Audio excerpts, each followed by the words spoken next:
Assalamualaikum warahmatullahi wabarakatuh. Saya Nika Asitia Pangastuti, NIM 43020190030. Mata kuliah Metodologi Penelitian Manajemen Dakwah. Di sini saya akan membahas mengenai analisis penelitian manajemen dakwah, yang dimana pembahasannya yang pertama yaitu ada metodologi penelitian, dan yang kedua yaitu ada prosedur penelitian. Yang pertama, apa itu pengertian metodologi penelitian?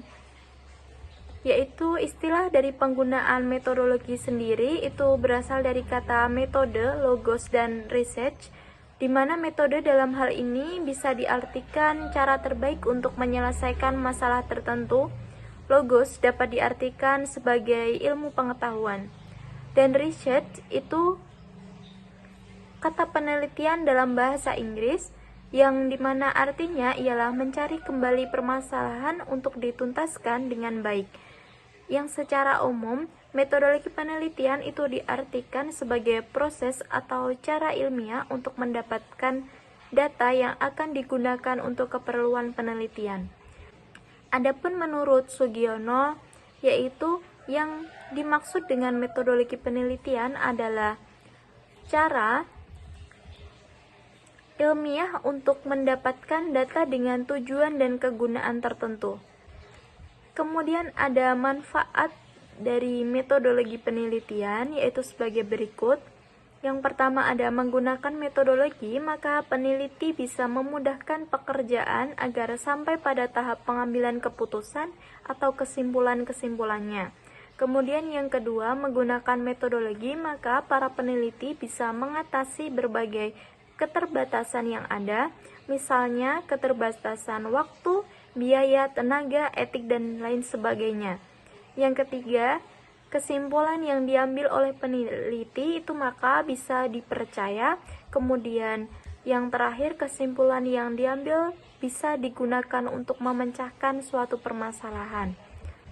Kemudian pembahasan yang kedua yaitu prosedur penelitian. Apa saja tahap-tahap dalam menulis penelitian? Yaitu yang pertama ada merumuskan judul penelitian. Hal yang pertama dilakukan ialah merumuskan judul penelitian apa yang nantinya akan dilakukan. Judul merupakan cerminan dari semua isi dalam pemahaman dan pikiran yang setelah itu dituangkan ke dalam bentuk narasi tulisan. Sehingga suatu judul yang ditentukan itu harus bisa mewakili semua yang ada dalam isi sebuah penelitian. Adapun cara yang dilakukan dalam menulis judul penelitian yaitu sebagai berikut. Yang pertama, ditulis dengan selengkap mungkin agar para pembaca nantinya dengan membaca judul sudah bisa mengetahui apa yang akan dilakukan peneliti dengan kegiatan tersebut. Yang kedua, ditulis secara singkat, yang dimana jika ditulis secara singkat itu harus ditulis dengan jelas, tegas, tepat, dan mencerminkan batasan-batasan masalah dan variabel-variabel yang diteliti. Yang kedua yaitu latar belakang. Latar belakang pada penelitian yaitu terdapat alasan yang menuntut untuk dilakukannya penelitian, baik dalam masalah akademik maupun masalah sosial.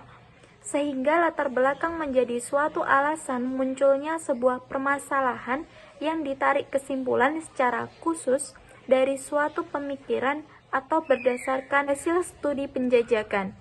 Latar belakang masalah ini berawal dari minat dan perhatian peneliti. Di dalam latar belakang masalah, maka terdapat informasi dasar yang bisa dijadikan sebagai alasan atau acuan munculnya masalah dalam penelitian yang dilakukan. Adapun beberapa isi dari latar belakang masalah sendiri yaitu yang pertama, ada data dasar yang dapat dijadikan alasan munculnya sebuah masalah dalam penelitian. Selanjutnya dirumuskan ke dalam bentuk pernyataan-pernyataan yang saling berhubungan. Yang ketiga, pernyataan-pernyataan tersebut sering kontradiksi atau ada sebuah kesenjangan-kesenjangan. Yang keempat, pengungkapan pernyataan sebaiknya dimulai dari hal yang bersifat umum ke sesuatu yang bersifat khusus. Yang kelima, pernyataan yang umum ke pernyataan yang khusus akan memunculkan suatu masalah. Yang terakhir, dalam pernyataan khusus yang disusun secara konsisten dan sistematis itu akan muncul masalah yang khusus. Yang ketiga yaitu perumusan masalah. Rumusan masalah ini sebagai dasar penelitian untuk mulai dari mana, apa yang dituju, dan apa yang digunakan.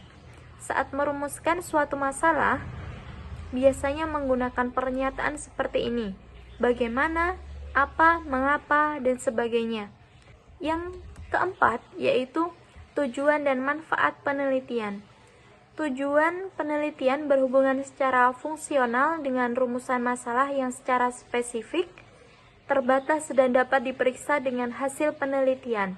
Kemudian, yang kedua yaitu manfaat penelitian. Manfaat dari penelitian ini dibagi menjadi dua, yaitu yang pertama ada untuk ilmu yang relevan dengan penelitian, kedua sebagai sumbangan pada masyarakat bila diperlukan. Yang kelima ada tinjauan pustaka. Tinjauan pustaka ini merupakan suatu proses dalam penelusuran bahan pustaka untuk memilih dan menentukan teori yang akan digunakan dalam penelitian. Bahan pustaka ini bisa berupa buku, jurnal, atau sumber lainnya yang bisa menjadi sumber khasanah keilmuan. Yang keenam itu ada kerangka berpikir. Kerangka berpikir adalah dasar pemikiran yang memuat perpaduan antara teori dengan fakta, observasi, dan kajian ke pustaka yang nantinya akan dijadikan dasar penelitian. Ketujuh yaitu ada hipotesis. Hipotesis merupakan kebenaran sementara yang ditentukan oleh peneliti dan masih harus dibuktikan kebenarannya. Yang kedelapan itu ada metode penelitian.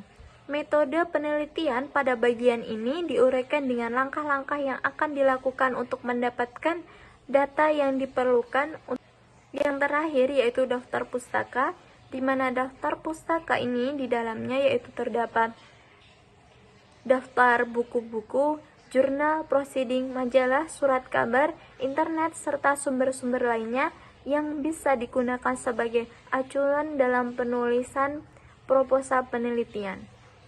Sekian, terima kasih dari saya. Kurang lebihnya mohon maaf. Wassalamualaikum warahmatullahi wabarakatuh.